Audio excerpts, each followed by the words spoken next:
Bien-aimés, Wapendwa katika Bwana, vous êtes enfants de Dieu.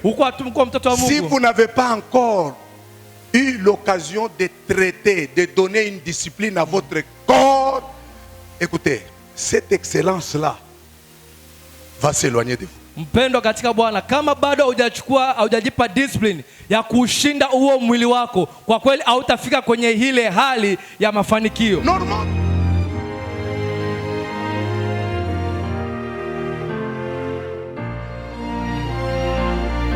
Il n'y a rien qui peut se faire sans passer par le prix à payer. Hakuna kitu kinaweza kikafanyika au kakifanya pasipo kulipa gharama.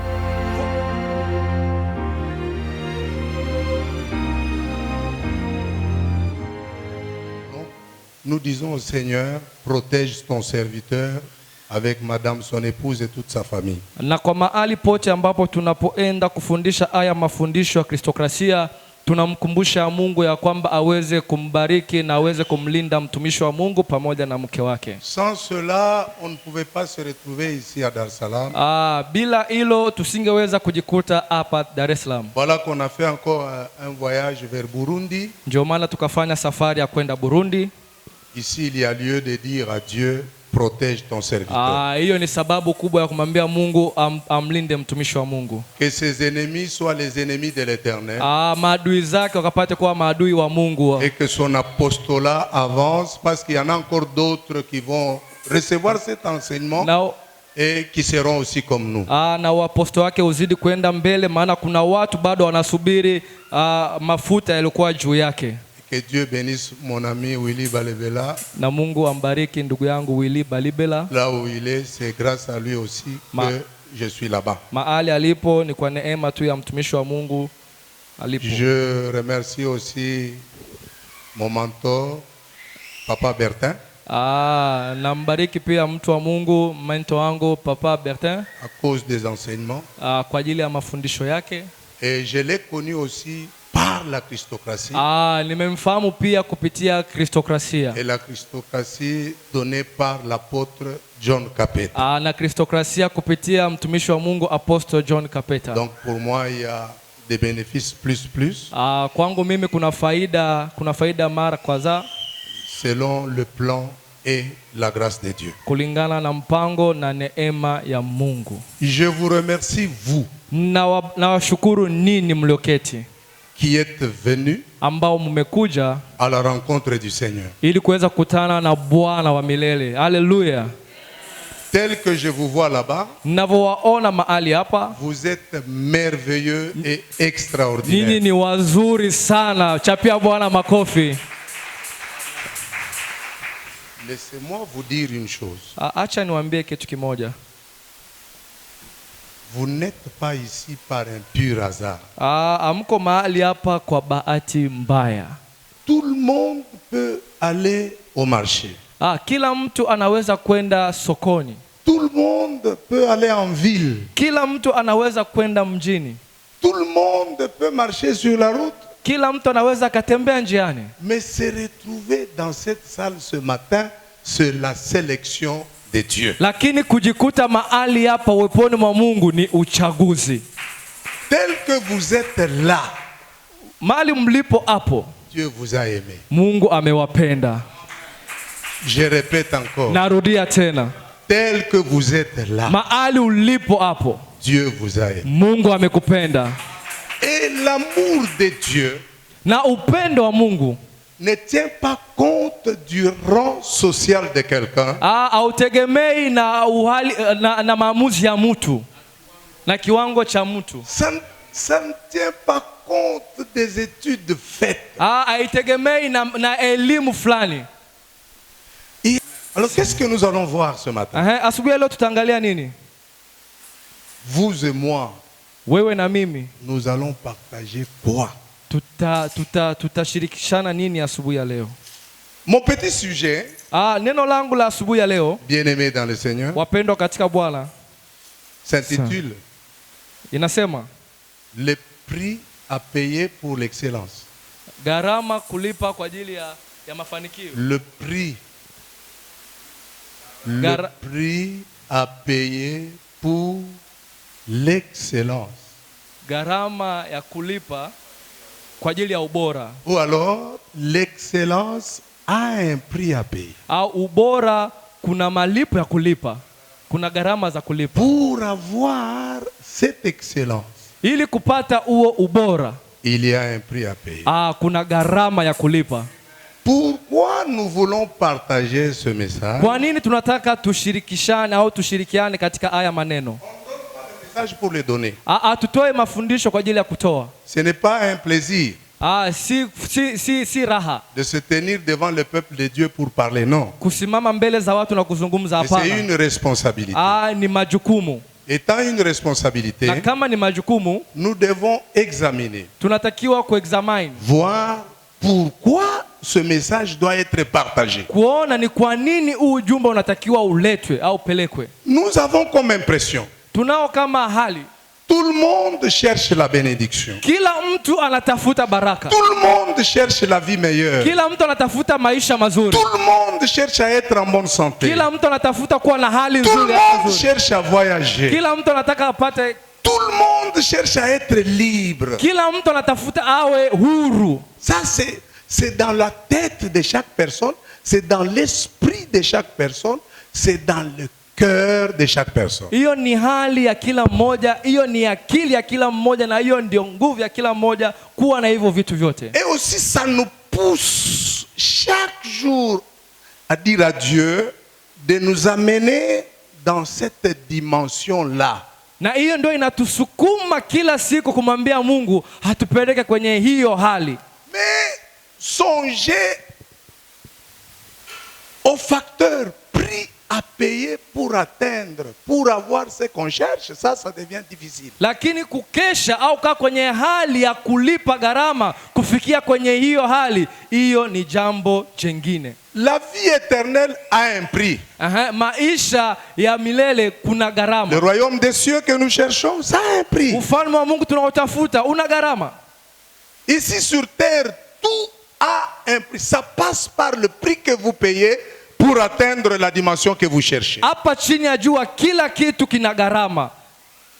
Un homme qui ne s'engage pas, un enfant de Dieu qui ne paye pas le prix, mtoto wa Mungu ambaye alipi gharama en fonction de ce qu'il est en train de chercher, kwa kile kitu ambacho anakitafuta au anakiendea, ça deviendra très dur et très difficile à cet homme-là. Itakuwa ni nguvu na nani kuweza kukifikia hicho kitu. Même les études ont un prix. Hata masomo yana gharama. Le papa peut payer le minerval. Baba anaweza kulipa ada ya shule. Mais c'est pas le papa qui prendra le cahier pour étudier. Lakini si baba atachukua daftari na kuweza kusoma. Ce n'est pas le papa qui va marcher pour aller à l'école. Si baba atakayetembea kwenda shuleni. Non. Hapana. Quand vous êtes là dans les bancs, kama uko pale kwenye bench en train d'écouter le professeur, unaposikia mwalimu anakifundisha, c'est pas le papa qui quittera la maison pour venir s'asseoir dans les bancs et écouter le professeur. Sio baba atatoka nyumbani na kuja kukaa kwenye bench na kusikia yale mwalimu atakayo anafundisha. Toutes choses ici sur terre, kila kitu chini ya jua, en commençant par Dieu lui-même, kikianza na Mungu mwenyewe, passe par un prix à payer. Kinapitia kwa gharama ya kulipa. Hallelujah. Voilà le motif. Ndio maana utaona le mobile, la raison pour laquelle nous voulons partager avec les saints que vous êtes. Ndio sababu ambayo tunaweza tukashirikishana haya maneno asubuhi ya leo. Chers amis dans le Seigneur, wapendwa katika Bwana, chers pères dans le Seigneur, wapendwa wa baba katika Bwana, chers frères et sœurs dans le Seigneur, wapendwa kaka na dada katika Bwana. C'est ça le mobile qui nous pousse à faire cela. Hiyo ndio hali yote inayotusukuma kufanya hivyo. Mais je vais commencer d'abord par Dieu. Nitaanza pia kwa Mungu. La première personne qui a payé le prix. Mtu wa kwanza kulipa gharama. Nous allons voir d'abord Dieu lui-même. Tutaona kwanza Mungu mwenyewe. Et après, na baadaye nous verrons les serviteurs. Tutaona watumishi wa Mungu. Et nous aurons les enfants de Dieu. Na tutaona watoto wa Mungu. Et ça va nous donner aussi. Na itatupa pia. Ça va ouvrir l'intelligence. Na itafungua akili. Pour que nous puissions nous plonger d'abord dans le prix avant de voir l'excellence. Ili tuweze kujikita katika gharama kabla ya kuona baraka zetu. Plusieurs personnes échappent à cela.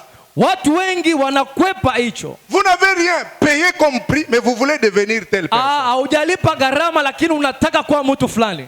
Vous n'avez rien fait, mais vous voulez devenir telle personne. Haujafanya kitu lakini unataka kuwa mtu fulani. Même dans la prière, hata katika maombi, il faut toujours savoir qu'il y a un prix à payer. Inatakiwa pia kujua kwamba kuna gharama ya kulipa. Si on ne paye pas le prix, kama haulipi gharama, c'est difficile. Ni ngumu. Haleluya. C'est difficile. Ni ngumu.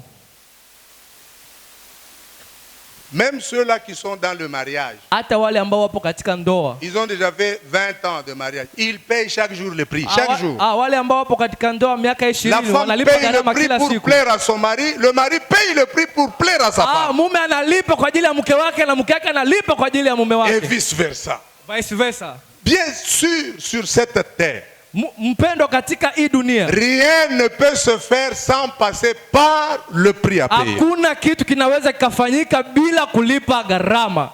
Haleluya. Prenons deux choses. Tuchukue vitu viwili. Un livre qui nous est familier. Kitabu kimoja ambacho ni kinafahamika. Nous connaissons ça comme une récitation. Tunajua hiyo kama ni hadithi. Mais qui sera accompagné par l'épître écrit par l'apôtre Paul. Na hiyo inaongozwa na maandiko ambayo ameandika mtumishi wake. L'évangile selon Jean chapitre 3 verset 16. Yohana 3 chapitre 3 verset 16. Mstari wake wa 16. Son support sera dans le livre de Philippiens 2, Philippiens 2. Wafilipi wa pili de 5 mstari wa 5 à 11 na mpaka wake wa 11. Nous commençons avec Jean chapitre 3 verset 16. Tunaanza na Yohana 3:16 qui semble être l'hymne national pour les enfants de Dieu. Ambao ni nyimbo ya taifa kwa watoto wa Mungu. Ouais, pour le royaume. Kwa ajili ya utukufu ya ufalme. Prenons ces deux choses. Tuchukue hivi vitu viwili. Je vous dis que il y a toujours un prix à payer. Nawaambia kwamba kuna gharama ya kulipa. Pour l'excellence. Kwa ajili ya mafanikio. Pour la bénédiction. Kwa ajili ya baraka. Pour l'élévation. Kwa ajili ya kuinuliwa. Pour le sommet. Kwa ajili ya ukuu. Dans tous les départements de la vie de quelqu'un. Katika kila nyanja ya maisha ya mwanadamu. Il n'y a rien qui peut se faire sans passer par le prix à payer. Hakuna kitu kinaweza kikafanyika au kakifanya pasipo kulipa gharama. Voyons un peu ce que ça signifie. Jean chapitre 3 verset 16. Voyons un peu cette histoire. Tuone kidogo kitu ambacho kimetokea katika Yohana 3:16. Bien sûr, en termes du prix à payer. Kwenye neno gharama kulipa. Ça commence par dire Dieu a tant il a aimé le monde. Inaanza kwa kusema kwamba Mungu ameupenda ulimwengu. Le monde ici c'est pas la terre. Dunia hii sio ardhi. Ce ne sont pas les arbres. Sio miti. Mais considérons le monde comme toi et moi. Tuchukulie dunia kama ni mimi na wewe. Connectés à l'amour de Dieu. Tumeunganishwa na upendo wa Mungu. Nous sommes connectés à l'amour de Dieu. Tumeunganishwa na upendo wa Mungu. Maintenant, comme on est connecté à l'amour de Dieu. Ikiwa tumeunganishwa na upendo wa Mungu. Regarde ce que Dieu fait. Angalia vile Mungu anafanya. Il prépare la vie éternelle. Anaandaa maisha ya milele. Il prépare le royaume éternel, le royaume des cieux. Anaandaa nini? Ufalme wa mbinguni. Angalia sasa. En lui. Kwa yeye. Il dit. Anasema. Il faut que les gens viennent entrer dans ce royaume. Inatakiwa watu waje kuingia kwenye ufalme wake. Il faut que les gens viennent recevoir cette vie éternelle. Inatakiwa watu waje wapokee maisha ya milele. Il conçoit ça. Anasema hivyo. Dieu conçoit. Bwana anasema hivyo. Qu'est-ce que je peux dire? Naweza kusema nini? Dieu réalise que Mungu anagundua il faut qu'il y ait des gens qui vont entrer. Inatakiwa watu wanaweza kuingia. Ça c'est Dieu. Huyo ni Mungu. Maintenant, est-ce que les gens vont commencer à entrer comme si on entrait dans une chambre? Hivi kweli watu wanaweza kawa wanaingia kama wanaingia chumbani? Non. Hapana. Non. Hapana. Comment faire? Parce que les gens qui doivent entrer là-bas sont des pécheurs. Nini kufanya? Kwa sababu watu wanaotakiwa kuingia mule ni watenda dhambi. Et Dieu, na Mungu, n'aime pas le péché.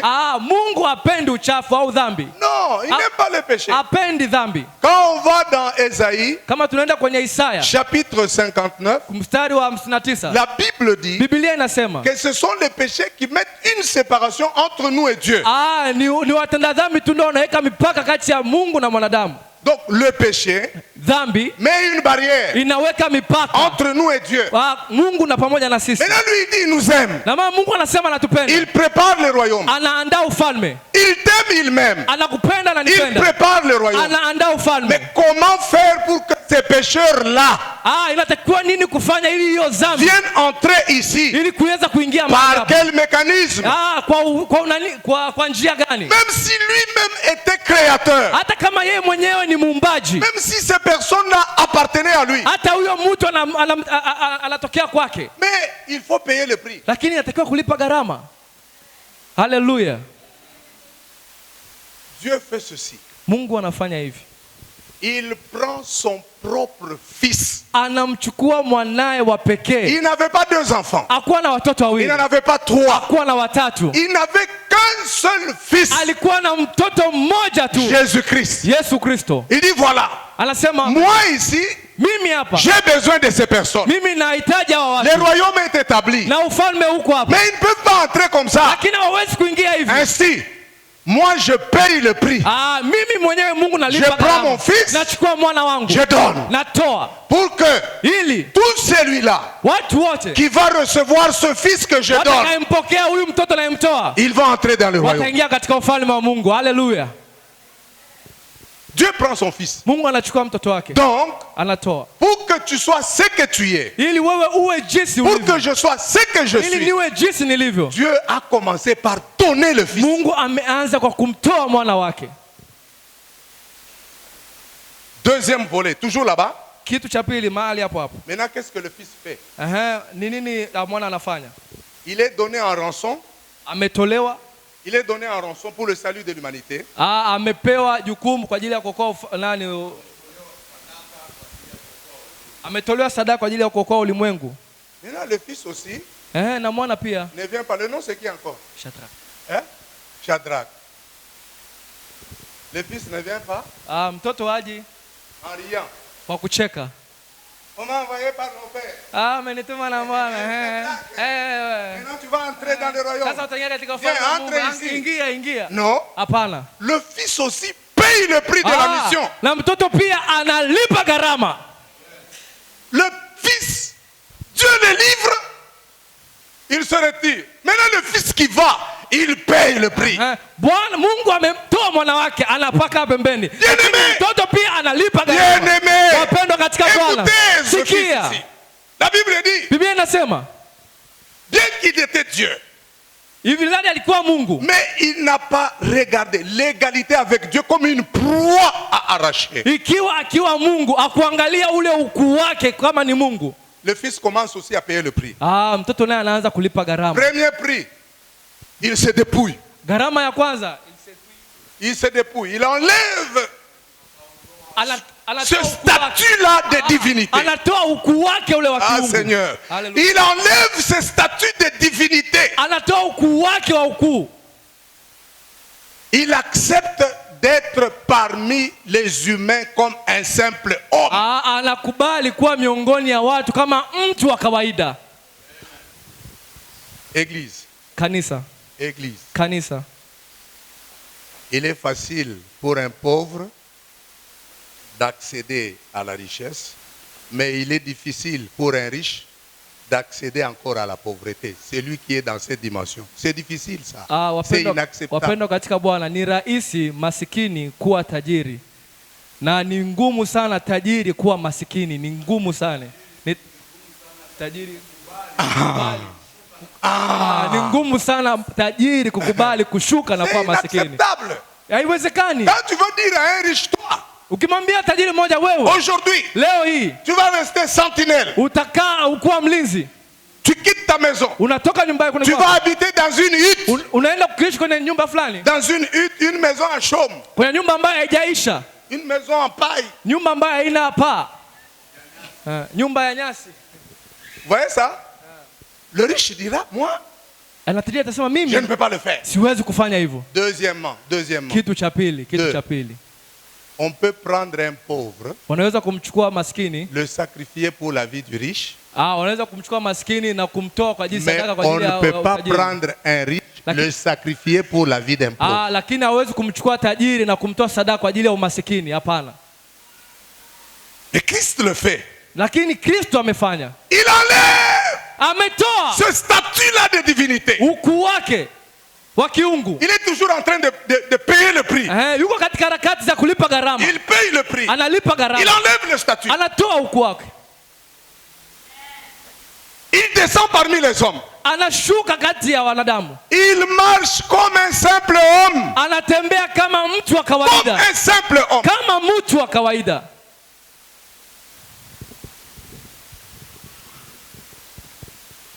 Et puis, baadaye il accepte de mourir. Anakubali kufa. Quel genre de mort? Ni kifo cha aina gani? Une mort honteuse. Kifo cha aibu. Une mort honteuse. Kifo cha aibu. Un Dieu. Mungu. Un roi des rois, comme on a prié ici par maman pendant qu'il adorait. Mfalme wa falme kama mama alivyotoka kwa. Un roi des rois. Mfalme wa falme. Un chef. Ni mkuu. On le déshabille. Wanamvua nguo. Il accepte. Anakubali. Il accepte cette mort-là. Anakubali hicho kifo. Il accepte. Anakubali. Vous savez, quand on vous expose devant le public, Unasema kama sans vêtements, unajua kama avec le statut que vous aviez, avec le statut que vous aviez. Unajua unapokuweka wanapoexpose mbele za watu na hali uliokuwa nayo na cheo ulichokuwa nacho, fikiria tu. Il accepte. Akakubali. Il va même dans le tombeau. Anaenda mpaka kaburini. J'ai beaucoup aimé la prière et il est ressuscité. Nikapenda sana maombi na akafufuka. Ce qui m'intéresse maintenant dans ces deux choses, kinachonihusu kwenye maandiko dans ces deux choses-là, katika hivyo vitu viwili, la Bible dit, Biblia inasema, après avoir payé ce prix-là, baada ya kulipa hiyo gharama, on lui a donné un nom qui est au-dessus de tous les noms. Wakampatia jina ambalo liko juu ya majina yote. On lui a donné, on lui a attribué wakamupatia un nom jina qui est au-dessus ambalo liko juu de tous les noms. ya majina yote. Ça ne s'arrête pas par là.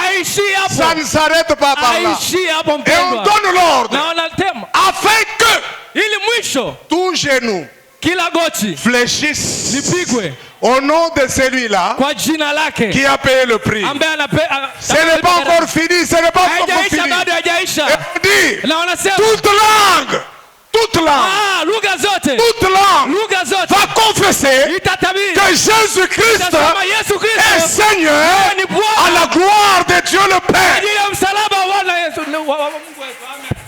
Ah mon Dieu, ah mon Dieu, s'il n'a pas payé le prix, il n'allait pas avoir le nom qui est au-dessus de tous les noms. Et maintenant du côté de Dieu, s'il n'a pas livré son fils, personne ne pouvait entrer dans le royaume. Parce qu'il a livré son fils, aujourd'hui nous entrons dans le royaume. Nous appelons ça le royaume de Dieu. Le royaume de Dieu. Le royaume de Dieu. Le royaume de Dieu. Le royaume de Christ. Pourquoi? Il a payé le prix. Amelipa gharama. Chapia Bwana makofi na vigelegele. Hallelujah. Bien-aimé. Pendo katika Bwana. Il n'existe pas de gloire sans prix. Hakuna utukufu pasipo kulipa gharama. Vous cherchez la gloire. Unatafuta utukufu. Payez le prix. Lipa gharama. Qui équivaut à cette gloire que vous cherchez. Ili ufikie katika huo utukufu. Les gens cherchent aujourd'hui. Je vais devenir tel. Je vais être tel. Je vais faire ce. Oui. Ce n'est pas mauvais. Nous sommes les enfants de Dieu. Nous devons atteindre ce niveau. Mais c'est en payant le prix. C'est en payant le prix. Allons voir un homme de Dieu. Nous sommes dans 1 Corinthiens chapitre 9. Chapitre 9. Sura yake ya 9.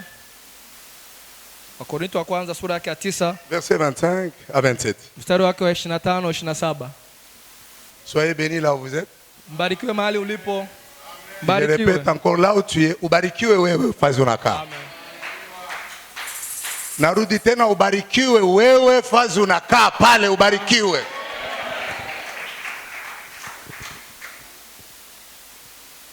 Papa, depuis c'est quoi encore? Comment vous dites ça en fait? Gharama. Ujue kama wewe fazi unakaa uko matokeo ya gharama yenye Bwana alilipa. Amen. Ça passe bien? Oui, oui. Le Swahili. Bila ile gharama Bwana kulipa, wewe na mimi kama hatuko hivyo. Amen.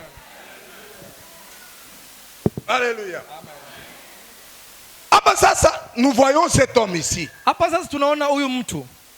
Un homme appelé par Dieu. C'est ça. Chaque fois que je médite sur ce verset, j'ai des larmes. Je ne sais pas si je peux arriver à faire comme cet homme ici. Wakati wote naposoma haya maandiko huwa natoka na machozi sana. Appelé par Dieu. Un appel authentique, pas un appel fabriqué, non. Un appel authentique sur le chemin de Damas. Kuitwa na Mungu.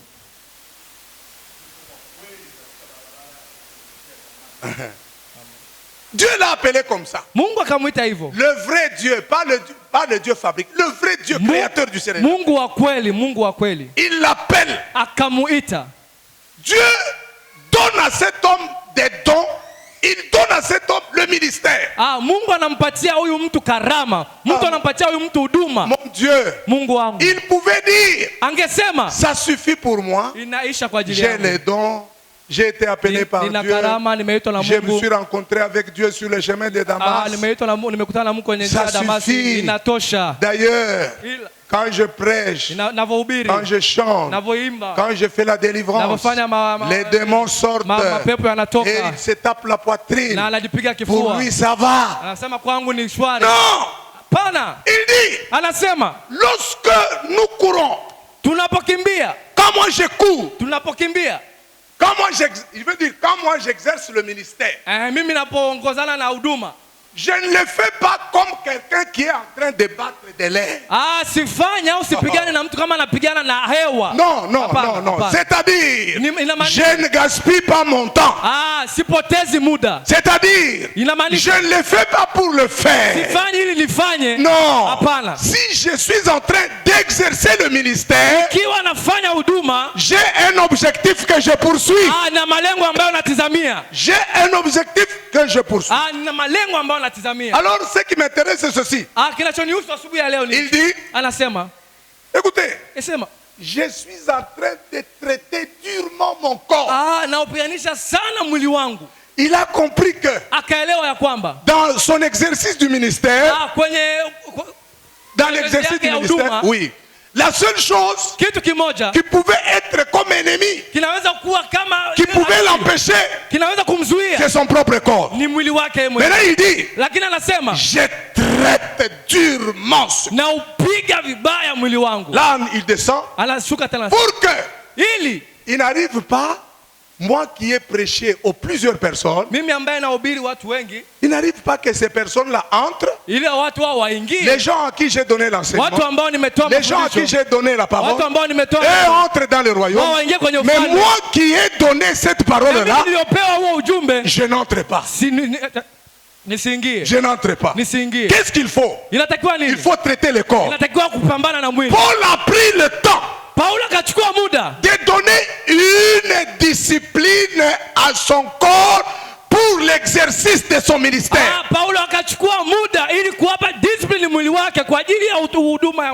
Bien-aimés, vous êtes enfants de Dieu.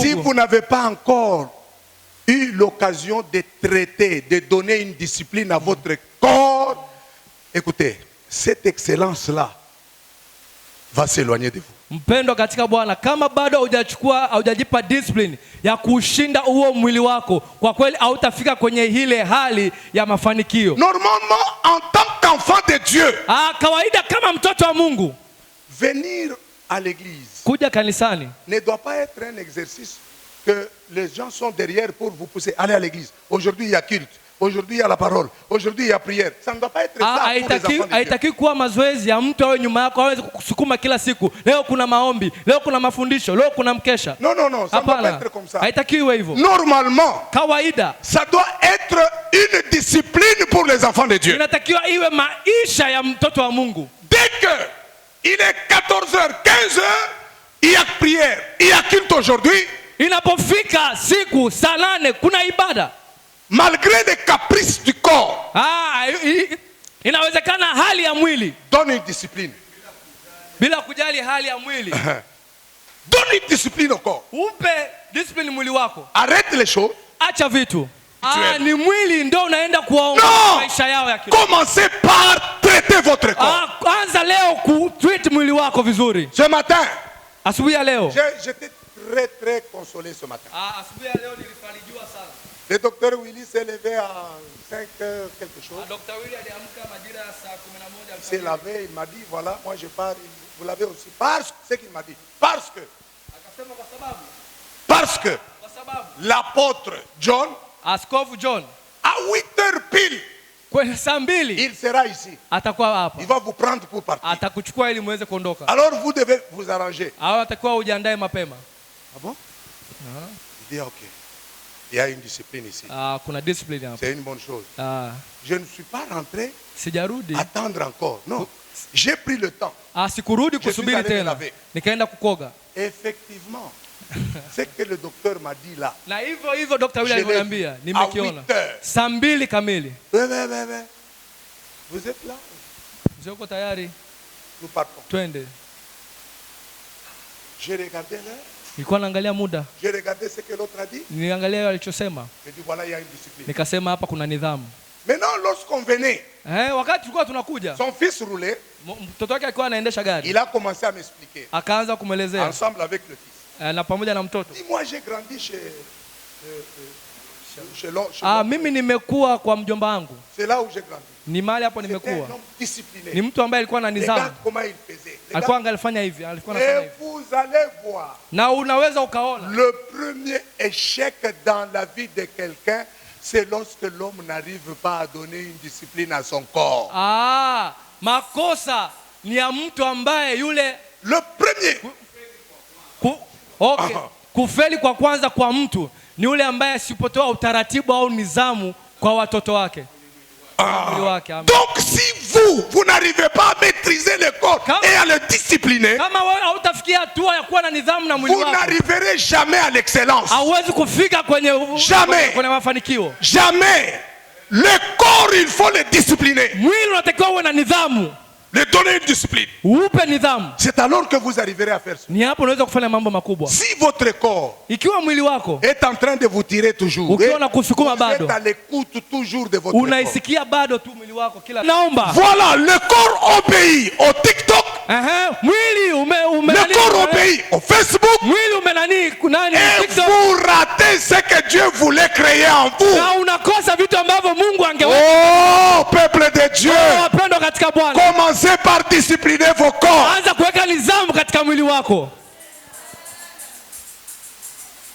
On ne vient pas à l'église par habitude. Non.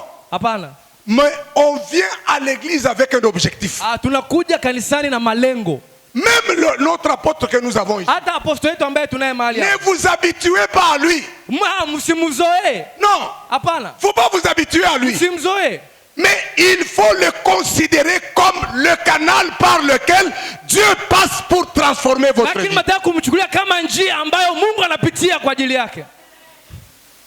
Vous savez ce qui s'est passé dans une ville?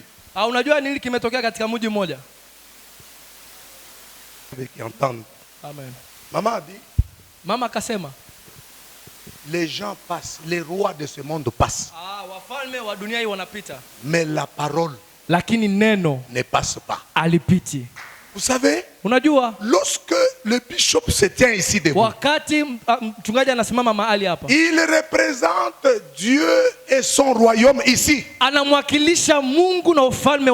Cessez de le regarder selon la chair. Non. Comme vous êtes venu ici avec un objectif, souffrez. Souffrez. Chemka. Écoutez la parole. Sikia neno la Mungu. Touchez la parole. Shika neno la Mungu. Prenez la parole. Shika neno la Mungu. Même s'il est votre frère. Hata kama ni kaka yako. Mettez ça à côté. Weka hilo pembeni. Considérez la parole. Chukulia neno na Elle va changer votre vie. na itabadilisha maisha yako. Quel est le prix que vous payez? Ni gharama gani umelipa? Quel est le prix que vous Ni payez? gharama gani umelipa? Cet homme dit, Huyu mtu anasema, je ne veux pas. sitaki. Je prêche aux autres. Nahubiri watu. Je donne le message. Natoa neno. Et les gens sont Na délivrés. watu wanapokolewa. Les gens sont guéris. Na watu wanaokolewa. Moi aussi à mon Mimi tour. pia. Même si je délivre les gens, Hata kama naokoa mais watu. ce corps doit être traité. Lakini huu mwili lazima Je dois donner une discipline au corps Huu mwili lazima niupe pour nidhamu. que Ili tu. lorsque ces gens-là vont entrer, Watu watakavyoingia. que moi aussi, Na moi mimi aussi, pia, moi na mimi aussi, pia, na mimi je pia. puisse entrer. Na mimi niweze. Bwana akutendee. Bwana unipe, Bwana unipe, Bwana unipe, Mungu unipe. Unazania kama unaenda tu hivyo naokota na yanakuwa kwako. No. Kama mbele ye mwenyewe anatoa mwana wake. Pa! Ya pili mwana anaitika kufa. Pa! Sasa wewe haupende kulipa gharama sababu gani? Kwa nini haupende kulipa gharama? Hello? Halo. Bado sijachusha mkono wangu mimi. Unaona we haulipe. Bado mkono wangu haujashuka. Twende pamoja. Bado mkono wangu haujashuka. Twende. Bado mkono wangu haujashuka. Haleluya. Amen. Haleluya. Amen. Haleluya. Amen. Haleluya. Amen. Haleluya. Amen. Haleluya. Amen. Pigia Bwana makofi Pigia sasa. chapa Bwana makofi. Hallelujah. Yes. Nitawaambia kitu kimoja. Kama mimi nashinda Swahili kwa sababu Safari tunaondoka hapa. Tunatoka Kongo. Kwa mtu munene. Lipa gharama ya unene wako. Amen. Unataka kusafiri, lipa gharama sababu ya safari. Amen. Unataka uwe mtu fulani, lipa gharama. Amen. Hakuna kitu kia urahisi hivi kwa Mungu, hapana. Inastahili ulipe kwa sababu yeye alianza yeye mwenyewe kulipa. Analipa. Leo tunakuwa watoto wa Mungu. Naona kijana huyu mwanamke ni nani? La fille ici qui a chanté ici. L'adoration. Udada ambaye ameimba maabudu hapa. Anafunga macho. Naangalia juu sasa, Bwana kwa gharama uliyotoa, angalia huyu nani? Amen. Huyu dada. Wapi anaenda wapi huyu? Dada Rebecca. Ule Huyu. Uje hapa wewe, kuja mbele hapa. Uja haraka. Changamka. Unaona hapa. Acha kubeba hii mikrofoni.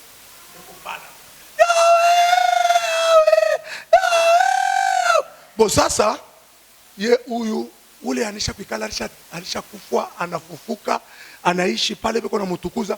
Huyu anabakia na deni hapa. Anatongoa Yawe. Si kwa sababu ya gharama yenye alitoa. Huyu sasa anakuwa na mateso ya kuabudu Mungu. Sasa kama ile gharama haikukua hako, huyu hakutafute kuimba. Lipa gharama uone utukufu wa Mungu. Amen. Amen. Lipa gharama uone matokeo ya Bwana. Amen. Kazi yote unayofanya, tafuta gharama ulipe. Amen. Uone Mungu vile atafanya kazi. Amen.